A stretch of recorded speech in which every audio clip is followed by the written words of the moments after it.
Semoga kita sekalian tak pernah mengatakan, maaf tak punya waktu.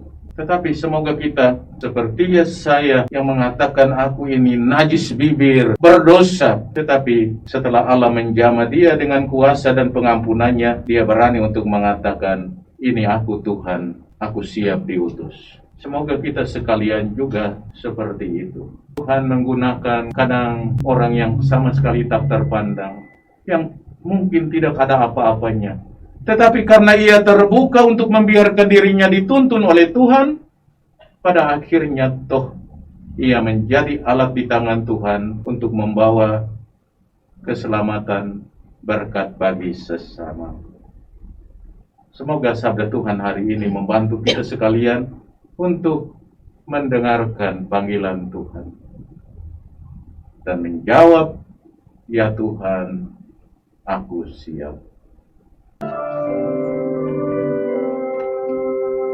Marilah bersembah sujud kepada Allah. Marilah menghadap padanya. Nama Tuhan kita hormati, Raja abadi. Padanya kita harapkan kurnia dan rahmat kasih-Nya.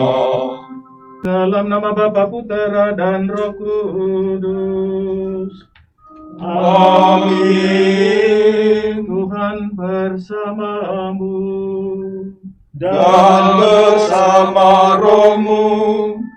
Selamat pagi saudara-saudari terkasih, selamat berjumpa dalam perayaan Ekaristi liturgi hari Minggu biasa yang kelima.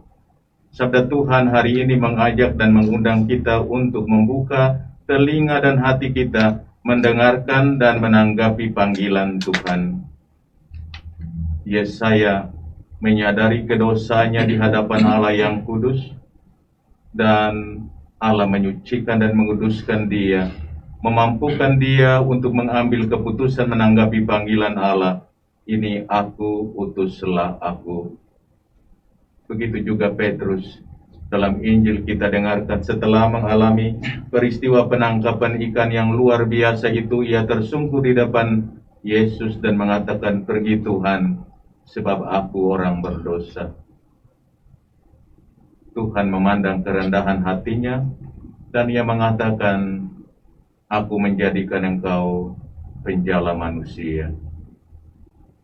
Kita semua pun juga disapa oleh sabda Tuhan, dan mengundang kita semua untuk dengan rendah hati datang padanya, dan terbuka hati juga untuk mendengarkan panggilannya. Kadang kita mengajukan berbagai macam alasan untuk menolak panggilan Tuhan itu. Ada seorang bapak yang bernama Caetanus. Ia tinggal dengan keluarganya di sebuah desa yang terpencil. Bapak itu mengaku diri buta huruf, tidak tahu membaca, tidak tahu menulis. Setiap hari dia bekerja keras untuk memenuhi kebutuhan keluarganya. Ia tahu banyak cerita dalam kitab suci, khususnya tentang Yesus. Ia tahu itu dari para misionaris pendahulu. Bapak Caetanus ini seorang yang setia berdoa, tetapi juga seorang yang punya anugerah untuk menasihati orang lain. Dan begitu dia menggunakan kemampuan untuk melayani masyarakat di daerahnya yang kebanyakan belum mengenal Yesus. Walaupun ia sadar dia serba terbatas, tidak berpendidikan, orang sederhana di kampung, di desa terpencil, tetapi dia melakukan tugas itu dengan setia. Dan beberapa tahun kemudian mulai ada orang yang menerima Yesus sebagai juru selamatnya. Bapak Caetanus ini tahu keterbatasan dirinya, tetapi dia membiarkan dirinya dituntun oleh Tuhan, dan Tuhan pakai dirinya secara luar biasa. Umat sekalian terkasih, bacaan-bacaan kitab suci yang kita dengarkan dalam liturgi hari Minggu biasa kelima tahun C ini menampilkan kepada kita semua 3 tokoh inspiratif. Yang pertama, Yesaya. Yesaya menceritakan pengalamannya dengan Allah. Dia melihat Allah duduk di singgasana takhta yang menjulang tinggi, dan para serafim, para malaikat siang malam menyembah dia dan berseru satu sama lain, Kudus, kudus, kuduslah Tuhan, Allah semesta alam, penuh kemuliaan. Seruan para serafim ini yang kita abadikan dalam liturgi Ekaristi pada setiap akhir prefasi. Kudus, kudus, kuduslah Tuhan. Di hadapan Allah yang kudus, kudus, kudus, yang maha kudus itu, Yesaya merasa dirinya kecil, hina, dan berdosa, dan dia langsung katakan, celakalah aku binasa, karena aku bernajis bibir, dan hidup di tengah masyarakat yang juga najis bibir. Yesaya menyadari dirinya sebagai pendosa tidak layak di hadapan Allah yang kudus itu. Dan Allah memandang kerendahan hatinya. Allah menguduskan dia. Allah mengampuni segala dosa dan kesalahannya. Ia mengutus seorang serafim datang membawa bara api pada sepit dan menjamah mulutnya. Dan dia mendengar suara, dosa dan kesalahanmu diampuni. Yesaya mengalami kasih karunia pengampunan dari Allah. Karena itu ia dengan berani menjawab dengan mantap panggilan Tuhan atas dirinya. Siapa yang akan kuutus? Yesaya menjawab dengan mantap, ini aku, utuslah aku. Tokoh inspiratif kedua, Paulus. Dalam bacaan yang kedua tadi kita mendengarkan, Paulus meyakinkan jemaat di Korintus akan firman Injil yang dia sampaikan. Berpegang teguhlah pada Injil yang kusampaikan kepadamu. Injil yang menyelamatkan, Injil yang memberi kamu kehidupan jika kamu tetap berpegang teguh padanya. Firman yang telah kusampaikan kepadamu, firman tentang Yesus yang telah bangkit. Dia telah mati, digantung, disalib, dikuburkan, dimakamkan. Pada hari ketiga ia bangkit. Itu yang kusampaikan kepadamu, berpegang teguh padanya. Dan sesudah kebangkitannya ia menampakkan diri kepada banyak orang, dan yang terakhir kepadaku, hamba yang hina ini. Paulus menyebut dirinya yang hina. Hina dan berdosa karena dia mengingat bahwa ia pernah mengejar dan membunuh para murid Yesus. Karena itu dia menyebut dirinya hina. Tetapi dia katakan satu hal. Karena kasih karunia Tuhan, aku jadi seperti yang ada sekarang ini. Menjadi seorang rasul besar yang tanpa kenal lelah memberitakan Injil kepada orang banyak sampai akhirnya ia memahkotai hidupnya dengan kemartirannya dipenggal kepala di luar tembok kota Roma. Itulah Paulus yang mau menyampaikan kepada kita sekalian juga agar tetap berpegang teguh pada Injil yang kita terima. Tokoh inspiratif ketiga, Petrus. Seorang nelayan kampung di Genesaret, setiap hari sibuk menjala ikan. Dan di suatu hari Yesus datang di pinggir danau itu, melihat 2 perahu sedang membersihkan jalannya, dan dia minta untuk naik perahu Simon Petrus duduk, dan mengajar orang banyak di pinggir danau Tiberias itu, danau Genesaret itu. Dan sesudah itu dia katakan, Simon, bertolaklah ke tempat yang dalam, duk in altum, tebarkan jalamu.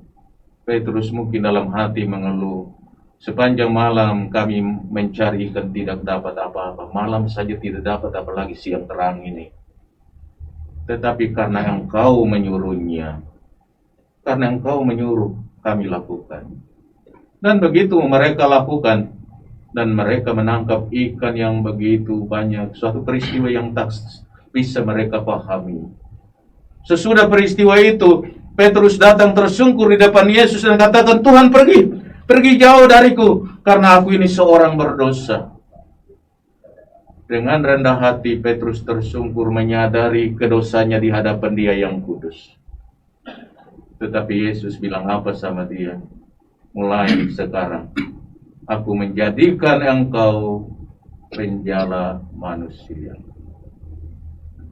Simon Petrus yang tidak berpendidikan itu, orang sederhana itu, yang serba terbatas, akhirnya mengikuti Yesus, menjadi muridnya, menjadi rasulnya, bahkan menjadi pemimpin gereja Katolik, menjadi paus yang pertama, seorang yang tidak berpendidikan, tetapi menjadi pemimpin. Hal yang luar biasa. Kalau kita renungkan, pekerjaan Tuhan luar biasa. Itu terjadi karena pertama juga Allah yang menguatkan, tetapi juga karena manusia dengan kerendahan hati, kesadaran akan keterbatasannya juga membuka diri untuk dibentuk oleh Allah. Dan itulah yang membuat manusia yang hina, yang serba terbatas, mampu untuk melaksanakan karya agung kasih Allah. Umat sekalian yang terkasih, di zaman sekarang ini kadang sulit untuk kita temukan orang-orang yang dengan senang hati rela bersedia untuk melayani Tuhan. Entah itu menjadi ketua komunitas, ketua lingkungan, ketua wilayah, katekis, pemazmur, lektor, petugas-petugas dan pelayan-pelayan lain di dalam gereja. Kadang sulit kita temukan. Kalau ditanya mengapa, ada banyak alasan. Saya tidak bisa, saya tidak pantas, saya tidak layak, saya orang berdosa, saya belum punya waktu, saya sibuk. Macam-macam alasan, litani ketidakmampuan kita beberkan supaya menolak semua yang ditawarkan.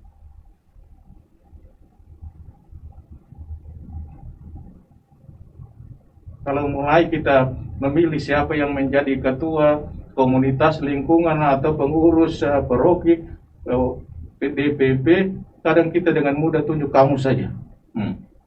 Kamu saja, nanti kami bantu. Tapi setelah orang jadi, kita janji bantu, tidak bantu juga.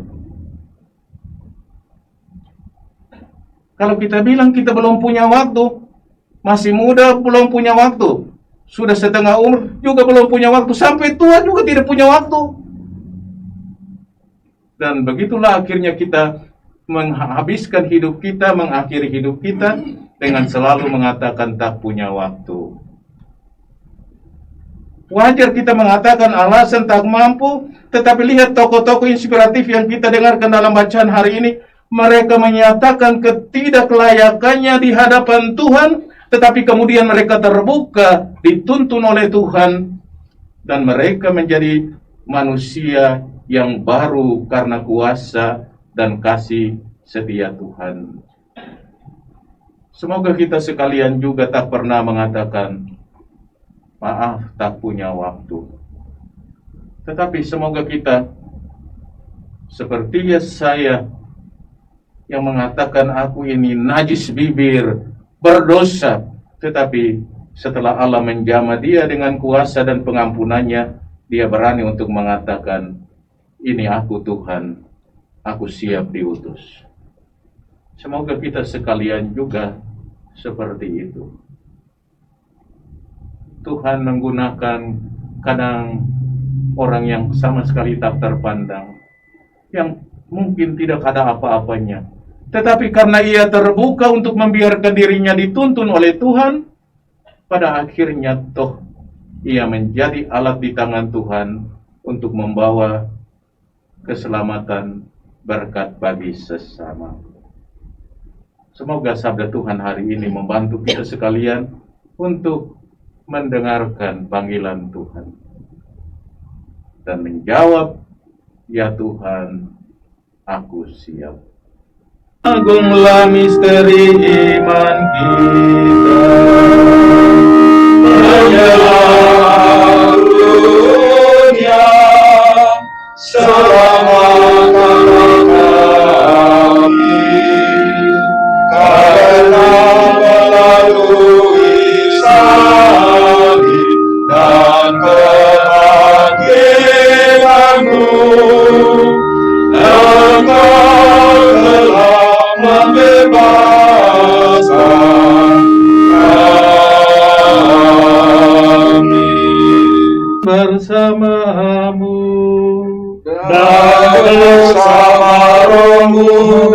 memberkati saudara-saudari, Bapa dan Putera dan Roh Kudus.